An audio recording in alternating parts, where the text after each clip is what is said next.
안녕하세요. God is good all the time, all the time. 예, 할렐루야. 데이터 스트럭처스 인 파이썬, 파이썬으로 배우는 데이터 구조 시간에 오신 여러분들을 주님의 이름으로 환영합니다. 예, 오늘 제가 강의할 아젠다를 보면요, 리스트에 대해서 다시 한번 살펴보고요.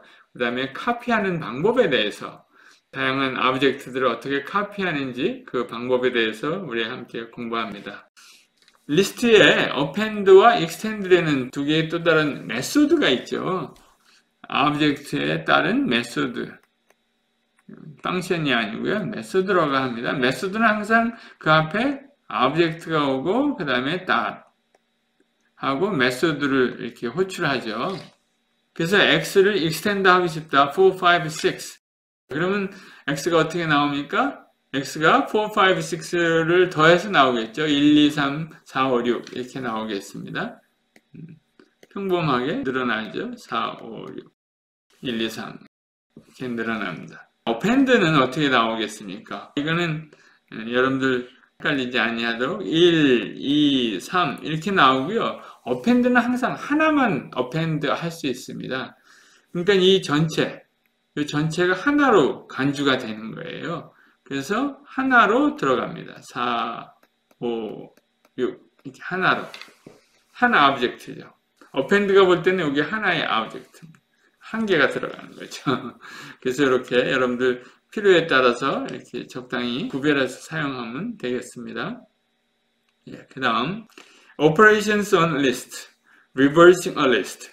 리버스 할 수 있는 리버스라는 메소드가 있는데, 리버스는 그 안에 컨텐츠를 리버스 합니다. 근데 이런 말이 있습니다. in place. in place라는 말은 있는 그 상태에서 리버스 하게 되는 겁니다. 1, 2, 3이 있습니까?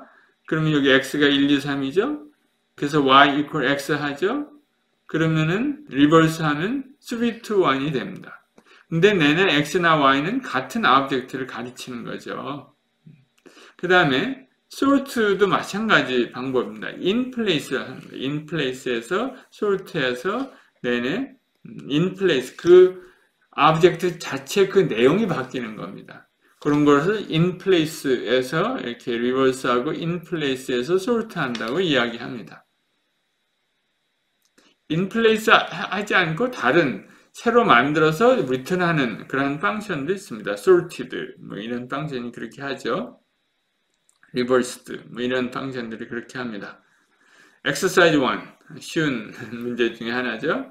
여기 뭘까요? 여러분들 한번 각자 해봤으면 좋겠어요. 제가 3초 드립니다. 1초, 2초, 3초. 예. 풀었을 줄 압니다. 프린트. 첫 번째 답은 뭐죠? 여기가 마이너스 1. 이게 슬라이싱 하는 거죠. 예, 슬라이싱. 슬라이싱 할 때 많이 이런 걸 쓰죠. 처음부터 여기까지. 그 다음에 이 세 번째 파라미터는 뭐겠어요? 스텝이죠? 스텝. 스텝인데, 마이너스 1. 쉽게 얘기하면 백스텝 하겠다는 겁니다. 여기가 1이면은 디폴트죠. 생략해도 디폴트고, 2면은 하나씩 건너뛰는 거죠. every other element를 return 해주죠. 슬라이싱 하는 거죠. 3이면 두 개씩 건너뛰고요. 근데 마이너스 1이 되는 거는 뭐예요? 포지티브 1, 2, 3은 앞으로 이렇게 전진하는데요. 마이너스 1은 뒤로 갑니다. 뒤로 가되 every step 하나하나 다 가겠다는 겁니다. 한 발씩 한 발씩. 그러니까는 여기서 뒤로 가되 하나씩 3, 2, 1이 프린트 되겠죠. 그 다음에 프린트 P는 3, 2, 1입니까? 1, 2, 3입니까? 예, 그냥 1, 2, 3입니다. 이거는 슬라이싱 하는 거지, 그냥 프린트 해보는 거지, 그 자체를 바꾸는 건 아닙니다. in place reverse가 아니죠. 그 다음에 aliases. aliases를 우리나라 말은 뭐라 그럴까요? 별명, 별칭. 이렇게 부르면 될 것 같아요. alias. 예를 들어서 x1, 2, 3, 4, y equal x. 이거는 alias입니다. alias. 내내 같은 오브젝트를 포인터 두 개가 같은 걸 가르치고 있는 거죠. 오브젝트는 하나입니다. 메모리상에 오브젝트는 하나인데 x도 가르치고 y도 가르치는 거예요. 근데 x append 5 하니까 1, 2, 3, 4, 5가 나오겠죠. 근데 이거를 이 오브젝트를 둘이 다 가르치고 있는 거죠. 그러니까 y를 프린트 하더라도 1, 2, 3, 4, 5가 나오고요. x를 프린트해도 그렇고요. 그래서 여러분들 쉽게 이해하실 것 같습니다. 그런데 좀 특이한 케이스가 종종 나옵니다. 그거를 여기서 설명을 하고 싶어요. 여기 example 1 여기 플러스 4 엘리멘트를 이렇게 더하는 방법도 있습니다. 여기 내내 오브젝트는 하나고 x도 가르치고 y도 가르치고 있죠. 잘 이해했을 겁니다. 그 다음에 오브젝트를 바꾸죠. 4를 이렇게 하나 추가하는 거죠. append 하는 거죠. append랑 똑같습니다. 그죠? 내내 x, y를 같은 거 프린트 하겠죠. 그런데 특이한 게 있습니다. 이거 한번 살펴보세요. x가 1, 2, 3, 또 y도 같은 오브젝트를 가르치고 있습니다. 그런데 x 플러스 4 이렇게 했어요. 그러면요, 새로운 오브젝트가 만들어져요. x가 새롭게 태어납니다. 신기하죠? 근데 y는 그대로 남아있어요. 그러니까 x에다가 4를 더하는데 그러면 x가 새롭게 만들어져요. 마치 immutable 오브젝트처럼 이렇게 작동할 때가 있습니다. 이건 좀 특별한 경우인 것 같아요. 그래서 여러분들 이 파이썬을 하면서 이런 특별한 경우가 종종 나오면 잘 구별해야 돼요. 이렇게 하는 경우도 있고 이렇게 하는 경우도 있다. 근데 플러스 4 이렇게 하면은 새로운 오브젝트가 만들어집니다. 마치 스트링 같아요. 이미터블 오브젝트를 더하는 것 같이 이렇게 만들어지는 게 왜 이렇게 일괄적이지 않은지 모르겠습니다.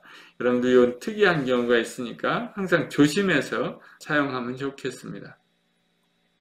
샬로우 카피, 얕은 카피라고 얘기하는데요. 리스트하고 딕셔너리에는 이 카피 메소드가 있습니다. 각 클래스마다 클래스의 오브젝트를 사용할 수 있는 메소드들이 있잖아요.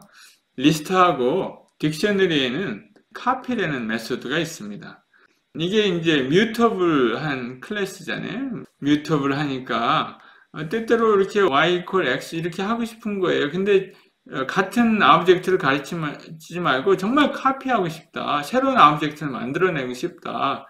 그럴 때는 이렇게 y equal x 하면 안 되고 y equal x.copy라는 메소드가 있습니다. 그러면은 새로운 오브젝트를 만들어내는 거죠. 또 다른 방법은 y equal x 그 다음에 슬라이싱을 하는 방법이 있습니다.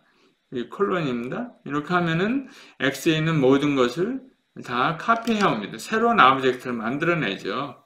그러니까 이거는 같은 방법입니다. 요거는 레퍼런스를 카피하는 거죠. 그래서 이거를 체크해 보면 y equal y 내용은 같은 거죠. 그 다음에 x는 y하고 id가 다르겠죠. 새로운 오브젝트를 만들어냈으니까. 그러니까 false죠. 그런데 또 다른 리스트가 이렇게 있다고 가정합니다. 거기 보면 리스트 안에 리스트가 있는 거죠. 리스트 안에 리스트가 있는 거예요. 그리고 카피를 했어요. 그러면 A와 B는 각각 다른 아이디를 가지고 있죠. 새로운 오브젝트를 만들어낸 거예요. A가 있고 그 다음에 B가 있는 거예요. 그런데 그 안에 또 리스트가 있어요. 그래서 A하고 B는 true, 내용이 같으니까 카피했으니까요. 근데 A is B는 false예요. 왜? 아이디가 다르니까 이건 맞는 거죠. 그런데 A0는 B0는 같다는 거예요. 요거는 뭐예요? 아이디를 물어보는데 같다는 거예요. 이거는 이상하죠. 요거는 이제 우리가 충분히 이해합니다. 새로운 오브젝트를 만들어냈으니까. 근데 그 안에 엘리멘트들이 있는데 그 엘리멘트들은 아이디가 같다는 거예요. 그건 다른 말로 뭐예요? 엘리멘트들이 요 바깥에 있는데 요게 안에서 요거를 가르치고 있다는 겁니다. 그러니까 이 문제가 생기는 거죠, 여기서. 그래서 만약에 여기 33를 갖다가 44로 바꾸면 A도 44를 가르치고 있고요. B도 44를 가르치고 있는 거예요. 아, 난 정말 그러기 싫다. 나는 정말 세퍼레이트. 두 개의 다른 카피를 만들고 싶다. 그럴 때는 우리가 딥 카피라는 걸 사용해야 합니다. 여기 A와 B는 다른 오브젝트다. 맞죠? 그러나 A와 B0는 같은 오브젝트를 레퍼런스 하고 있는 거예요. 그게 이제 그러한 뜻입니다. 여기의 뜻은. 그 다음, 이런 그림으로 표시하면 이렇습니다. 이 컨텐트, 리스트 안에 리스트가 있는데 그 안에 리스트는 내내 같은 걸 가르치고 있다는 거예요. A와 B 오브젝트 자체는 다르지만. 그래서 이거를 해결하는 방법은 디카피라는 걸 사용하는 겁니다. 나는 정말 이렇게 원한다는 거죠. 그럴 때 사용할 수 있는 메소드가 있습니다. 근데 그 메소드는 유틸리티 펑션입니다. 그래서 이렇게 카피를 해오고요. import 카피를 하고 그다음에 copy, decopy라는 펑션을 써서 여기 A를 집어넣고 B를 만들어내야 합니다.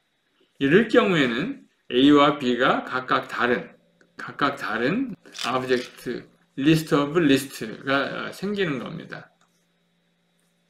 이렇게 해서 우리 두 번째 시간이 끝나는데요. 여기 서머리가 있고요. 특별히 제가 여기서 강조하고 싶은 것은 요겁니다.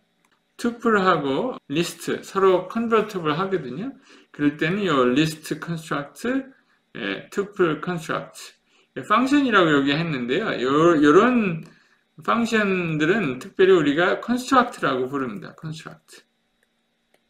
여기 이제 클래스마다 다 있습니다. 예를 들어 딕셔너리를 만들고 싶다. 그럼 dict, construct를 사용하면 됩니다. 예를 들어서 여러분들 투플이 있다면 두 개짜리 키와 value 그런 투플이 있으면 그런 투플을 갖다가 list of tuple들이 있을 거 아니에요. 이런 list of tuple들을 딕셔너리, 딕에다 집어넣으면 여기 이제 construct죠. 그러면 이게 딕셔너리로 바뀝니다. 이 리스트가 이러한 특별한 펑션들을 보고 construct라고 부릅니다. 다 있어요. int도 있고 int로 바꿀 때 int, 뭐 string으로 바꾸고 싶으면 string 이런 타입 이름과 같은 펑션 그런 것들을 갖다가 construct라고 부른다. 참조로 알아두시기 바랍니다. 그 다음에 리스트하고 투플의 차이점은 뭐예요? 리스트는 다양한 옵션이 available 합니다. 많은 그 메소드들이 있고요. 투플은 제한적이지만 상당히 빠르게 액세스 할 수 있고 빠른 오퍼레이션들을 할 수 있다. 왜냐하면 투플은 바꿀 수 없기 때문에 그렇다. 여러분들 수고하셨습니다.